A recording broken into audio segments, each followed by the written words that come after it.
Okay, so in this video, we're going to be talking about the confirmation that we're getting on the current trend. Now, this trend will be a lot stronger after today's candle closes, but ultimately you'll see that we're looking to kind of establish it here because this is typically where we were getting rejections from. So this is like our pathway to 16 cent. And you'll see even right now for the third consecutive day, well, really, this is the fourth consecutive day, excuse me, we are indeed charting higher, right? As of right now, the entire balance is a little bit of a wick down here to the bottom, but as of right now, for the most part, the entire candle is above where we closed yesterday. So this is really, really good as far as maintaining this trend here. As you know, pretty much the more ticks we get here, the better it's going to be and the stronger this trend will be headed toward that 16. So this is our pathway right now, the one that we're projecting, and we will see where this candle closes. But ultimately, we've been closing higher and higher every day. Again, this wick can extend itself. This is an open candle. Yesterday was mostly price action and ascension because the day before we had a push down, but we still closed higher. So there's not much room because the candle yesterday was so big. There's not much room to have a push down to close higher, but the wick is substantially higher than the candle as well, all the way up to over 15 cent, around 1506, 1509. So anywhere between 1391 and 1509 will be the fourth consecutive green day, right? So we have our pathway to 16 cent already laid out. Let's take a look at shorts really quick, because I know they must be biting their nails right now. So shorts have been increasing daily as well, but barely. So we're not seeing these huge spikes that we've seen back here before. And I will tell you why that is. So with a short position, when these shorts that came out a few days ago, this puts them in a bad situation and pretty much puts them upside down as long as Doge is climbing, right? So the higher Doge goes, this puts those shorts in very bad situation. So if Doge doesn't come down soon, typically what you'll see is them sell and then take a new position, because the higher Doge goes now, the deeper in the red they go, and the higher they're going to have to swap out and make that exchange for Doge at a higher price. So, AKA them losing money. So, I'll talk about shorts and the potential of a short squeeze in a different video, because that's multi-layered. As far as for crypto, it's a lot of similarities between crypto and stock, but it's a little different, and I'll cover that in a separate video. But as of right now, they are in fact in the red. This is why you're not seeing mass aggression right now, because they aren't confident that the run is over. And remember, we talked about when they're trying to short Doge and get Doge going down, they're looking for weakness and for the trend to kind of slow down so they can kind of jump in at almost at like the curving, right, of the angle. They want to kind of jump in there and then ride it, a consolidation down, cause additional panic because they're a short counts as a sell order immediately, and then kind of perpetuate it in a downward cycle so that they can make profit. But if the shorts are going up 800% in a day and Doge is still rising, this starts to cause confidence issues when it comes to shorts. So typically you're going to see things like these very, very small candles here. Not many people are increasing their positions. And I'd say we probably have 24, 48 hours before we see a big red candle down and they do a swap. Now, they could double down if they, for whatever reason, if someone gets a inkling that say, okay, I think we're going to max out at around 15, 16 cent. And you could see a huge candle. But as of right now, you can see that confidence isn't there yet. So this is kind of why they're kind of holding their guns. We're still above the 200-day, but they haven't seen any evidence right now. They're not feeling confident that it's about to have a tick down. So that's very good as well. And it makes sense, because if you take a look at the charts here, we're about 4 days into our trend and we're still green. So that can change at any second. But as of right now, we are trending higher, headed toward the 16. So this run, when we say run, we're talking about until we have our consolidation. People are saying, okay, is it possible we can go to $1 this run or something like that? Doge setting a new all-time high before Bitcoin is unlikely, but I do believe that if you're talking about in this micro, but if you're talking about in this bull run, if that's what you mean, can it get to a dollar? Then yes, that is certainly possible. But if you mean like in this trend, in this run before there's a consolidation, that's extremely unlikely. This run, yes, we have. There's several different levels that we'll have to chart out as we go higher because there's a lot of pivotal points, especially in the 20s. The 20 cent range. I'll say the 20 to 28 cent range was our biggest battleground, right?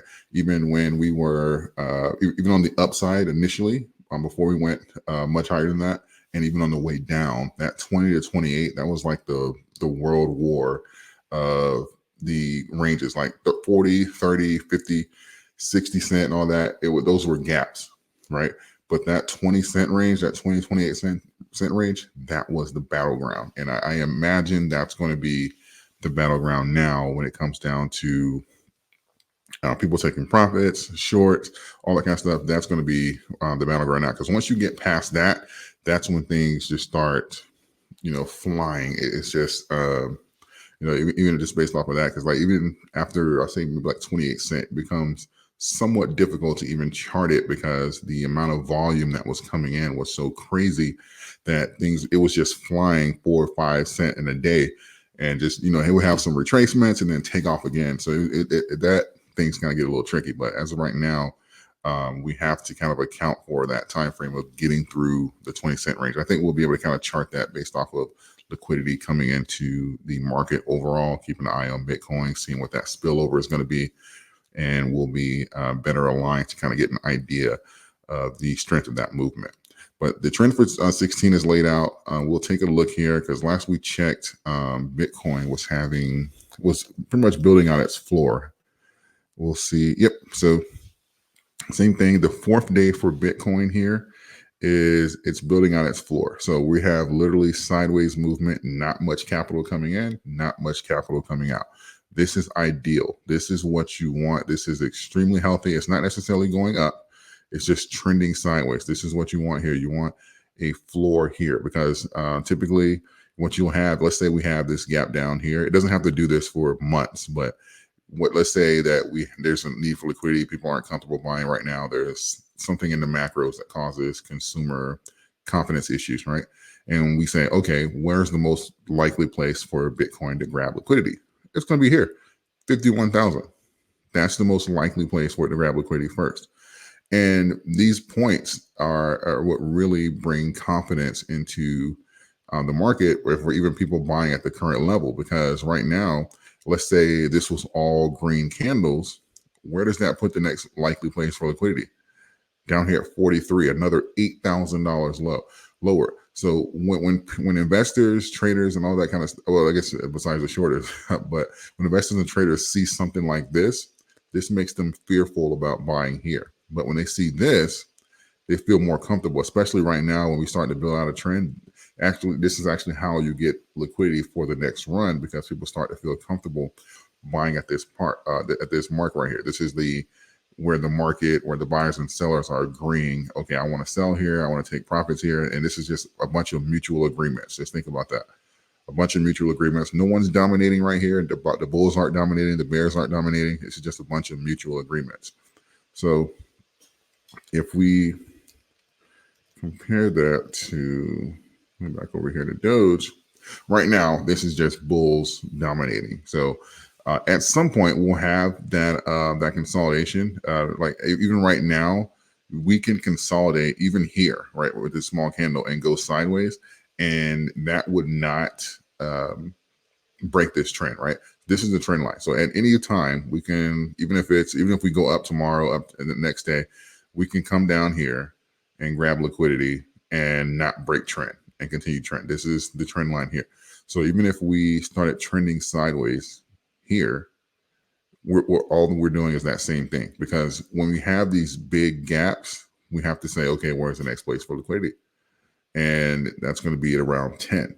So just remember that it's better to build out these liquidity areas sooner rather than later. So again, we'll see. This candle is shaping up to be a little smaller than the previous days, which I believe is healthy for this run. So I think that we kind of just need to kind of have some sideways movement here and kind of build up that floor. But we'll see how today shapes up, because for all I know, we could take off to 16 today. There's been some really powerful movements. Like yesterday looked like it was going to be a slow day, and then it exploded above 15 cent.